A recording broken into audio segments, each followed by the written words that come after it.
తమ్ముడికి ఈ మధ్యలో మీరు నా ఏమంటారు నా పర్ఫార్మెన్సా నాలో చూసిన చేంజ్ ఏంటి, మార్పు ఏంటి, ప్లస్ అండ్ మైనస్?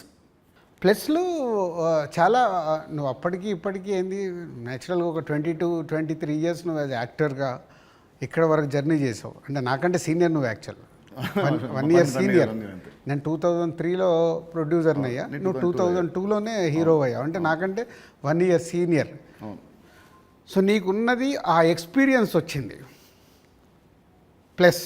సో ఆ ఎక్స్పీరియన్స్తో నేను ఎలా హ్యాండిల్ చేస్తున్నానో థింగ్స్ని హ్యాండిల్ చేయగల కెపాసిటీ వచ్చింది, మేనేజ్ చేయగలిగే కెపాసిటీ లేనిది. అంటే 23 సంవత్సరాలలో నువ్వు అంటే ఇప్పుడు ఒక దిల్ రాజుగా నేను నీకంటే జూనియర్ని 1 ఇయర్ని సాధించుకుంటూ ఒక టాప్లోకి వచ్చా. నితిన్ని నేను అలా ఊహించా. నేను దిల్ సినిమా చేస్తున్నప్పుడు, ఆర్య సినిమా చేస్తున్నప్పుడు బన్నీని, దిల్ సినిమా చేస్తున్నప్పుడు నిన్ను, అంటే వీళ్ళు నాకు ఫ్యూచర్ స్టార్స్ అని ఊహించా. కానీ నువ్వు ఆ మార్క్ అచీవ్ చేయలేకపోయావు, నువ్వు కోల్పోయింది అదే అనేది నా ఫీలింగ్. ఇప్పుడు తమ్ముడితో నాకు మళ్ళీ వస్తుందనుకుంటారా ఆ పూర్వ వైభవం? తమ్ముడితో సక్సెస్ఫుల్ హీరోగా వస్తావు, కానీ ఇది సరిపోదు. ఎల్లమ్మతో కొట్టాలి. సో దిల్కి సీక్వెల్ చేసే ప్లాన్ ఏమైనా ఉందా? ఎందుకంటే అదొక మంచి బ్రాండ్ వాల్యూ. మళ్ళీ వినాయక్ గారితో నాతోని దిల్ పార్ట్ 2 అంటే అప్పుడు ఫాదర్ క్యారెక్టర్ నువ్వు వేయాలి, కొడుకు క్యారెక్టర్ నువ్వు వేయాలి. ఉంది కదా, ఇలాగ సినిమాలో ఉంది కదా, ఇచ్చాం కదా మనం లీడ్. కరెక్టే, సినిమాలో మనకు లీడ్ ఉంది, సినిమా లీడ్ ఉంటుంది. అది వేసుకొని లాస్ట్ సీన్ అదే ఉంటుంది, ప్రకాష్ రాజ్ గారిది ఫోటో మీదకి వెళ్ళి రివీల్ చేస్తే అలా చేయాలి. అప్పుడు 1 word ఆన్సర్స్ కావాలి. 1 word or 2 words మీ ఇష్టం. 1-2 words ఆన్సర్స్. మీకు చెప్తాను కొన్ని పేరు వినగానే మీకు వచ్చే ఫస్ట్ మీ థాట్స్. పవన్ కళ్యాణ్ గారు is my star. Mahesh Babu గారు. మహేష్ గారు మా ఇద్దరికి ఒక తెలువని అండర్లింక్ ఉంటుంది. ప్రభాస్ గారు ఈజ్ మై డార్లింగ్. ఎన్టీఆర్ గారు మై నాన్న. నాన్న అని పిలుస్తాను నేను. ఓ అదేంటి ఇంకేంటి? అది అప్పుడు తారక్తో డిస్ట్రిబ్యూటర్గా ఉన్నప్పుడు క్లోజ్నెస్ ఉండి బృందావనం చేస్తున్నప్పుడు అప్పటికి కొడాలి నానిగారు వీళ్ళందరూ తారక్తో ఉండేవాళ్ళు. వాళ్ళందరూ నాన్న నాన్న అని పిలిస్తే నాకు అది ముద్దుగా అనిపించేది. అంటే నాకు ఈ అవకాశం ఉంది కదా అని అప్పటి నుంచి నేను కంటిన్యూ. తారక్ నన్ను అన్న అంటాడు, నేను నాన్న అంటాడు. బాగుంది. Charan garu his megastar son. So ఒక సినిమా అంటే ప్యాషన్గా మెగాస్టార్ సన్ అయినా ఎదుగుతూ వచ్చిన is star hero. Allu Arjun garu. Bunny is my brother. Next Sirish Reddy garu. Sirish అందరికీ తెలిసింది మై బ్రదర్. పోతే మా ఇద్దరికి సినిమా దాంట్లో ఎప్పుడు ఒక కాన్ఫ్లిక్ట్లో ఉంటాం. అవునా? ఓకే. అంటే ఆలోచన విధానంలో కాన్ఫ్లిక్ట్గా మాట్లాడుతుంటాం, బట్ కన్క్లూడ్ చేస్తాం, రిజల్ట్ ఉంటుంది మాకు. About Venu Sriram. Venu is my bye.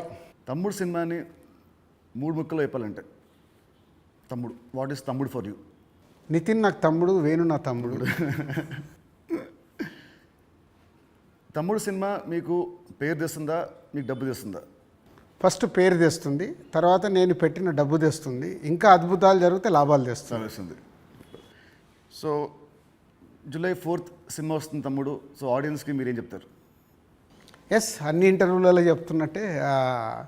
So ఈ సినిమా, ప్రతి సినిమా అందరికీ ఇంపార్టెంటే. ఈ cinema Venu Sriram, so MCA Vakeel Saab తర్వాత బెస్ట్ సినిమా, ఆడియన్స్కి ఒక ఎక్స్పీరియన్స్ సినిమా ఇవ్వాలని చాలా కష్టపడి అవుట్పుట్ ఒక రేపు ఎక్స్పీరియన్స్ ఇవ్వబోతున్నాడు అవుట్పుట్తో. సో అది నో డౌట్. సో దిల్ రాజుగా నాకు సంక్రాంతికి వస్తున్నాం ఒక బ్లాక్ బస్టర్ అయితే, దాని తర్వాత మా బ్యానర్ నుంచి వస్తున్న వెంకటేశ్వర క్రియేషన్ నుంచి వస్తున్న ఒక మంచి సినిమాతో దిల్ రాజు మీ ముందుకు తీసుకొస్తున్నాడు ఈ సినిమాని. ఇది నాకు సక్సెస్తో పాటు ఒక ఎనర్జీని ఇస్తుంది. బట్ నితిన్కి ఇది సక్సెస్ చాలా అవసరం. సో ప్రాపర్గా సినిమాని మీకు నచ్చే విధంగా రెడీ చేసి మీకు తీసుకొస్తున్నాం. July 4th మీరు థియేటర్కి రండి, ఫ్యామిలీస్తో వచ్చి మీరు ఎంజాయ్ చేస్తారు సినిమా, అది నా ప్రామిస్. ఎంజాయ్ చేసిన సినిమాని బయటికి వెళ్ళిన తర్వాత మీరే చెప్తారు ఒక వావ్. అంటే నితిన్కి ఒక కొత్త సినిమా, కొత్త అప్రోచ్. ట్రైలర్ కంటే ముందు తమ్ముడు వేరు, ట్రైలర్ వచ్చిన తర్వాత నితిన్తో ఇలా తీశారు ఆ సినిమా అన్నారు. అది ఫస్ట్ పాయింట్. అలాగే తమ్ముడు అని టైటిల్ పెట్టుకొని ఏ సర్టిఫికేట్ తీసుకున్న దిల్ రాజు. సో ఇది సెకండ్ పాయింట్. అంటే థియేటర్ ఎక్స్పీరియన్స్ కోసం కాంప్రమైజ్ అవ్వకుండా ఏ సర్టిఫికేట్ కూడా తీసుకున్నాము. యూఏ సెన్సార్ వాళ్ళు కొంచెం లెంత్ తగ్గించుకొని యూఏ తీసుకోండి అన్న కానీ ఏ సర్టిఫికేట్ తీసుకోవడానికి థియేటర్లో ఎక్స్పీరియన్స్ మిస్ అవ్వకూడదు.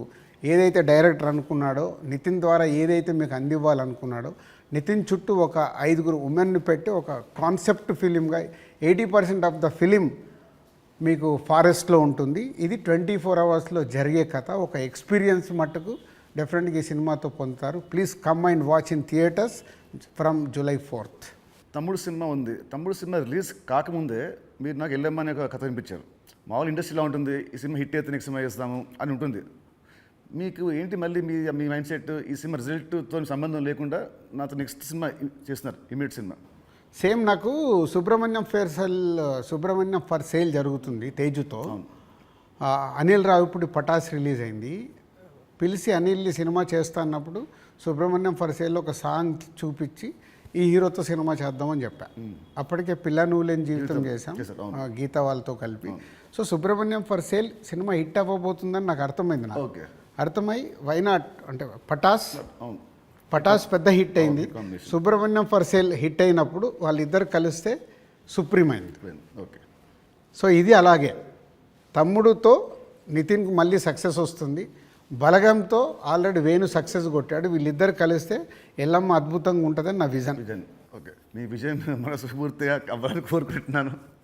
Thank you uncle, thank you so much. Thank you.